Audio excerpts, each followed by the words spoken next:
At Bryan Health, we care for patients, educate tomorrow's healthcare providers, motivate our community with fitness and health programs, and collaborate to continually improve how we serve others. That's why we are proud to present another Bryan Health podcast. Here's Melanie Cole. As we head into the holiday season, celebrations can be a little marred by stress, especially for parents. This can be triggered by increased spending and reminder of lost loved ones.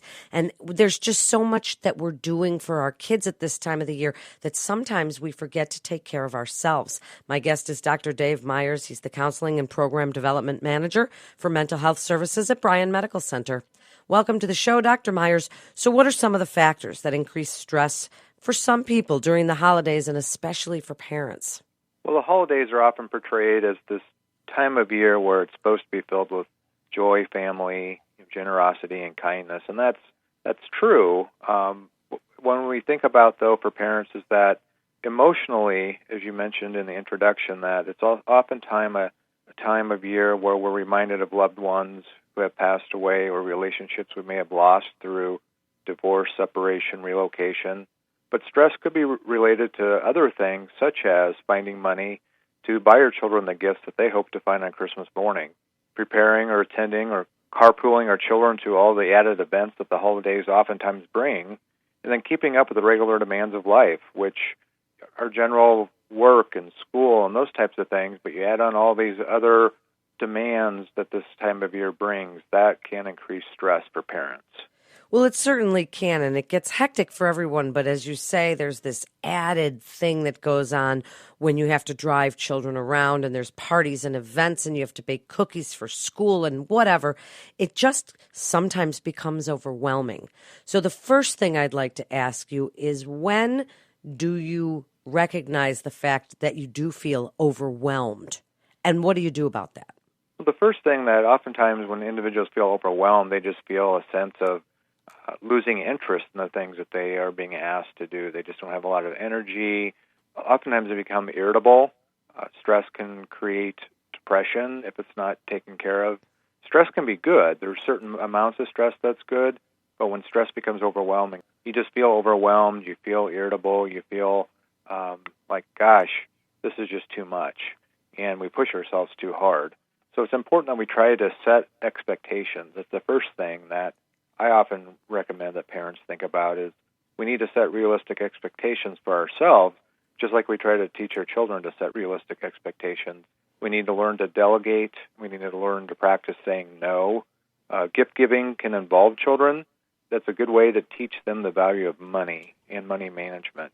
Creating a budget, sticking to the budget, but setting those expectations for yourself and practice the boundaries by saying no when we need to avoid taking on too many holiday tasks, and then know how to delegate duties to maybe some other people who might be willing to help or help you. You don't have to feel like you have to take it all on yourself. So you have some additional things for parents to consider to help manage stress. Let's talk about some of those. Absolutely. Family traditions are very important. Some families have what we call traditions or rituals that they often engage in this time of year. And it's important that we practice those. Oftentimes when we get overwhelmed with the time commitments of the holidays, we tend to want to take shortcuts and say, well, we're not going to do that this year. We're not going to participate in that tradition. It's important for our children to keep those traditions in place. That's what they're looking forward to, and being consistent with that. So if we've recently lost a loved one, change in your life, it's okay to know that if you need to adjust your tradition, that's okay. So if you've lost a loved one who normally started that tradition, it's okay to adapt and say, okay, I'm going to change the tradition this year, but then keep it going, year after year. Holidays are not a competition. With the social media becoming so common and all the different applications that people are going to, and you're constantly getting messages that, gosh, I bought this for this person, and oh gosh, my friend bought this for their loved one. It's not a competition. It's not a focus on the material or aesthetic elements of the holiday celebration, but rather the memories that the holidays bring that make this time of year very special. Well, I couldn't agree more, and it is sometimes hard to put that into perspective. So speak about the importance of self-care, because as we're trying not to let the material aspect of the whole holiday season overwhelm us, we need to put our own masks on before we put the masks of our loved ones on, in a sense, because we can't care for them and do the things that we need to do unless we take care of ourselves. Well, there are three areas that are very important that we focus on in terms of self-care, and that's our nutrition, the exercise, and sleep. And that's year-round, but especially during the holidays. So taking care of yourself when we look at stress and all the unhealthy food choices that the holidays bring, it's important to set expectations and set limits for ourselves in terms of what we're going to eat, but it's also important to stay with a routine in terms of our sleep, to try to get the adequate amount of sleep. It's important to exercise, even if it's going outside and taking a walk around the block or taking your pet on a walk. You're out and about shopping. You're getting some exercise that way, but that's when you're adding to the stress. So it'd be better just to get some exercise, do something that you enjoy that's not affiliated with shopping.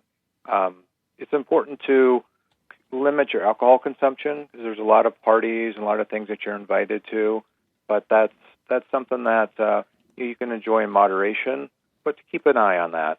But to do the things that you enjoy and really take care of yourself is very, very important. It is. It's so, so important. And what resources does Bryan offer that can assist individuals that may be feeling overwhelmed? It's important that if you're not quite sure if the stress is leading to depression or anxiety or whatever might be going on, we do have free online depression anxiety screenings at bryanhealth.org. You can go on there, answer some questions. It's free. It's confidential. We have no way of knowing who's taking the screening. At the end, it tells you whether or not your symptoms are consistent with the signs of a mental illness such as depression and anxiety. It's not a diagnosis, but it gives you some idea of if that's what's going on. And then it gives you some direction as far as what resources are available. We have counseling resources here at the medical center. We have psychologists and independently licensed social workers on staff. If it's a situation where it's a crisis and you feel like you need to get to talk to somebody right away to determine if your depression is more severe and you might need hospitalization, we do have the 24-hour, 7-day-a-week mental health emergency department that's available just inside our main emergency room here at Bryan West. The holidays typically are seen as a happy time, but not for everybody. Some people suffer true depression at this time of the year. Can you give us some red flags that professional help might be needed if the stress becomes too much? Depression, anxiety, mental illness, we're talking about a mental illness if the symptoms are creating problems in your everyday life for a period of 2 weeks or more. Sadness is something that we all experience, but it's when the things happen to us and we're just feeling overwhelmed for a period of 2 weeks or more, and it's causing us to lose interest in the things that we normally like to do. We see a change in our weight. We're gaining weight or losing weight. We're sleeping too much or too little. We're having a hard time concentrating on things, just feeling that worthlessness, that guilt. When we're feeling those symptoms and we, as a person, or if we notice somebody else that's becoming withdrawn, isolated, it's important we ask some questions and get them connected to resources and not to leave them alone if we're concerned about them, and to ask questions. You know, when an individual is going through a tough time, they want somebody to understand what they're going through. So ask questions and be a good listener and to know that you can get them connected to resources. Wrap it up for us, your best advice at this time of the year and really all year round about the importance of self-care and tips for parents to not stress out so much at the holiday season. This is a time of year where it is filled with happiness and joy, and it can be for all of us. And is why we were talking about earlier, set some new traditions, volunteer. It's a season of giving. We can give of our time and not have to give financially. We can go out and help other people through volunteer efforts, donating items, those types of things. But self-care is very important, and it feels good to give, and we can give in other ways. But it's also important to sleep, get good nutrition, and really focus on that self-care is very, very important. Thank you so much, Dr. Miers, for being with us today. For more information about mental health services at Bryan, you can go to bryanhealth.org. That's bryanhealth.org. This is Bryan Health Podcast. I'm Melanie Cole. Thanks so much for listening.